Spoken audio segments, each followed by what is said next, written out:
Assalamu alaikum, welcome to today's lesson. In this lesson we're going to look at some short phrases or sentences and then some vocabulary. And the reason why I'm actually going through sentences first and then vocabulary is that hopefully the plan is that you'll be able to form your own sentences at the end when you've learned some more vocabulary. And the actual sentences which we're going to learn are not that complex, so hopefully it shouldn't be too easy to substitute other vocabulary into the sentences. So the sentences which we're going to go through are: what is this? This is a pen. Is this a house? Yes, this is a house. No, this is a mosque. And finally the word or phrase, who is this?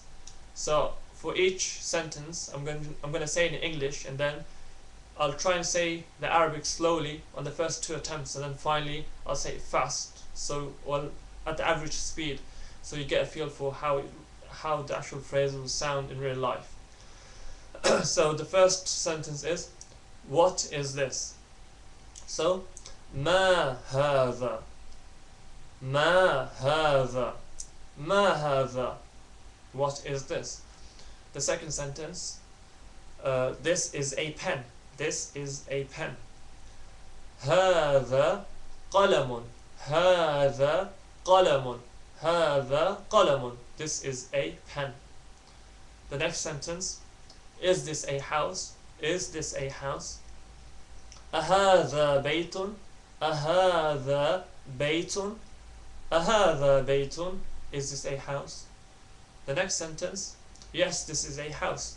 نعم هذا بيت نعم هذا بيت نعم هذا بيت. Yes, this is a house. The next sentence, no, this is a mosque. No, this is a mosque. لا هذا مسجد لا هذا مسجد لا هذا مسجد. And finally, who is this? من هذا من هذا من هذا. Who is this? One thing to know about one of the actual sentences is that in ما هذا you have to stretch the meme for at least 1 second. So you can't say ما هذا, it has to be ما, you have to stretch it for at least 1 second. And also you stretch the ha in هذا. You might be thinking, why do you have to stretch the ha? And the reason is there's an alif there even though it's not written. So you might be thinking, what's an alif? So I don't want to confuse you, but if you don't know what alif is, just remember that you have to stretch the ha in hada for at least 1 second as well. And the reason why they don't have the alif just indicates that you stretch something. The reason why they don't have the alif there is because when Arabs see that or read that sentence or phrase, they know straight away because it's something normal to them. So you can't say hada or hada, it's hada. You stretch both the ha and the which has an alif. So in what is this, it's pronounced as ma hada, not ma hada. That's wrong. Okay, so that's one thing to know. Let me just summarize that again. In ma hada, you stretch or elongate the meme sound for at least 1 second, which is obvious because the meme has an alif. So you stretch that for at least 1 second. But also, whenever you say this in Arabic, you have to remember that you have to stretch the ha sound for at least 1 second as well. So you can't say hadha, you have to say hadha. So I'm just going to go through each sentence and break it down. So what is this? Ma hadha. Ma means what in Arabic. Hadha means this. Hadha is this. And in the next sentence, this is a book. This is a pen. Hadha means this is, and qalamun in Arabic means a pen. So hadha means this, and qalamun means a pen. Now there's no is in Arabic, so you can't actually translate it accurately, the whole sentence, but you have to put the word is in the English because otherwise the English sentence won't make sense. So for example, in ma hadha, ma means what, hadha means this. So in reality it's what this. We have to put the is in the middle of the English sentence, otherwise it won't make sense in English. Okay, so the next phrase is أهذا بيت. أهذا بيت. Means is used to form a question. So أهذا بيت, even though they've translated it as is this a house, is this a house, as أهذا بيت, there's no real is in Arabic. Is used just to form a sentence. So again, you can't really translate it as is this a house, but that's the understanding when you say, or when you place the letter Hamza in front of هذا. So for example, normally you'd say, so let's just try and form a question. So if you wanted to say this is a house, it would be هذا بيت. هذا بيت. هذا means this, بيت means house. So this is a house. Now if you wanted to change that into a question, for example, is this a house? Not this is a house, is this a house? The way you do that is you place an Hamza in front of هذا. So it becomes أهذا بيت. أهذا بيت. You have to make sure it's a bit snappy and quick. It's not أهذا بيت, but أهذا بيت, and that automatically changes it into a question. So it changes into is this a house, rather than this is a house. Let's go back to those sentences. Is this a house? أهذا. Means is, but even though there's no real is in Arabic, it's just used to form a question. So أهذا, you can think of it as is this, and بيت in Arabic means house. بيت is house in Arabic. The next sentence is نعم هذا بيت. نعم means yes, هذا means this, بيت means house. So نعم, yes, is yes in Arabic, and the following phrase, no, this is a mosque. No is لا. لا means no in Arabic, and لا you actually stretch it for at least 1 second. So it's a lam with an alif, and you stretch it for 1 second. So لا, you can't say la, but لا. لا means no. هذا, this, masjidun. Masjidun means mosque. And in the last sentence, it's who is this, and man means who, هذا means this. Man هذا, who is this, man هذا, who is this. The reason why I want to translate each bit of the sentence is because you might, once you learn it, you might be thinking there's no is, and that's true, there is no is in Arabic, and the best way to think of it is that Arabic is concise, so you don't need is. It makes sense in Arabic, but if you translate it into English, you have to include is, because then the sentence won't make sense. Now we're going to go through some more vocabulary, and the vocabulary we're going to cover is quite a lot. Let's see how many words. At least about 20 words or so. Okay, so the first phrase or word we're going to cover is the word boy in Arabic. And the way you say boy in Arabic is waladun. Waladun. Waladun means boy in Arabic. Waladun. The way you say house, which you've already covered, is baytun. Baytun. Baytun.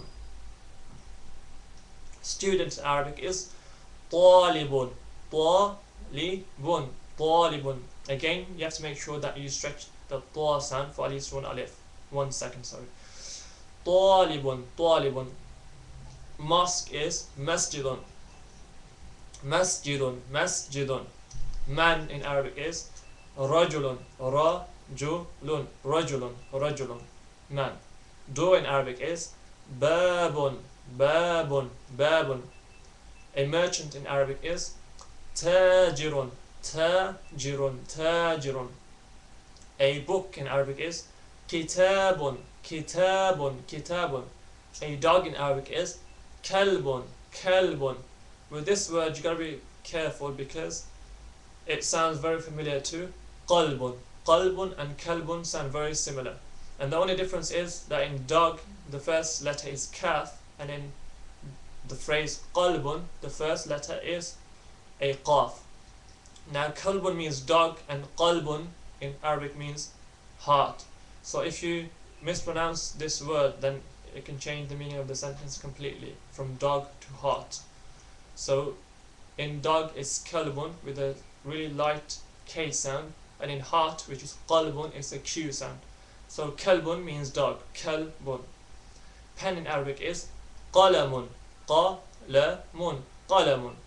Cat in Arabic is qittun, qittun, qittun. Key in Arabic is miftahun, miftahun, miftahun. Donkey in Arabic is himarun, himarun, himarun. A writing table is maktabun, maktabun, i.e. a desk that you use to write things on, I guess. Maktabun, maktabun. A horse in Arabic is hisanun, hisanun, hisanun, horse. Bed, sarirun, sarirun, sarirun. A camel is jamalun, jamalun, jamalun. Chair in Arabic is kursiyun, kursiyun, kursiyun. A rooster is dikun, dikun. Star is najmun, najmun, najmun. The noon joins up to the jim, so najmun. Teacher is mudarrisun, mudarrisun. There's an echo between the dal and the ra sound, so mudarrisun, mudarrisun. Shirt in Arabic is qamisun, qamisun, qamisun. A handkerchief in Arabic is mindilun, mindilun. And doctor is tabibun, tabibun. For each one of these words, I've actually provided the full the full vowels, so tanween at the end of each word. Now you can actually pronounce each word in the shorthand format, but the reason why you want to learn each word, for example, in boy, I've said it as waladun, and that's with the complete vowels, the tanween. The two shad at the end of it is the tanween. Now the reason why you want to pronounce it in that format, or you want to learn it with the complete vowels, is when it comes to writing the word down, will you be able to recall which vowel ending the word ends in. If you learnt it without the complete vowels, then when it comes to writing down the word, you won't know the ending of the word. But you can actually say it in both formats. Now I'm going to say for all those words, but in the shorthand form. Both forms are correct, but it's recommended to learn it with the complete set of vowels, because when it comes to writing down the phrase, you want to know what the word ends in. So for example, in boy, with the complete vowels, it's waladun, waladun. Now if you stop at the end, you can say walad, walad. So all you're saving is that dun sound at the end of each word. So in boy, it's waladun with the complete vowels, and with the incomplete vowels, it's walad, walad. And you can learn it in both ways, whichever way is more useful to yourself. But it's recommended to learn it with the complete vowels as waladun. So when it comes to writing down the word, as I stated a few times, you'll be aware that it ends in a particular vowel ending. So I'm just going to go through all these words again, but stopping short at the end and not pronouncing the complete vowels. So boy is, from waladun, it will become walad. Student will be talib, talib. There will be an echo between the lam and the ba. The letter lam will join onto the ba. So talib, talib is student. Man, rajul, rajul, rajul, rajul. Merchant, tajir, tajir. Dog, kalb, kalb, kalb. The kaf, lam and ba sound, they merge together, so kalb, kalb, kalb. Just make sure you get a slight ba sound at the end of it, and it should be okay. And cat will be qit, qit, qit. Donkey, himar, himar, himar. Horse, hisan, hisan. Camel, jamal, jamal. Rooster, dik, dik, dik. Teacher, mudarris, mudarris, mudarris. Handkerchief, mindil, mindil. Doctor, tabib, tabib. Shirt, qamis, qamis. Star, najm, najm. Again, you gotta make sure you get that meme sound at the end of it. So the light meme sound at the end of it, so najm. Chair is kursi, kursi. From kursiyun to it'll become kursi, kursi. Bed will change into sarir, sarir, sarir, with a light ra at the end of it, so sarir. Writing table from maktabun, it'll change into مكتب مكتب. Slight echo on the ba sound. So مكتب مكتب مكتب مكتب. Key is مفتاح مفتاح. Again, there's really light H sound at the end of it, so مفتاح مفتاح. Make sure you pronounce it correctly. مفتاح, from مفتاح to مفتاح. Pen, قلم قلم قلم قلم. Book, كتاب كتاب. Door, باب باب. Mosque, مسجد مسجد مسجد. House, بيت بيت بيت. Thank you for watching today's lesson. I hope this lesson helps. Assalamu alaikum.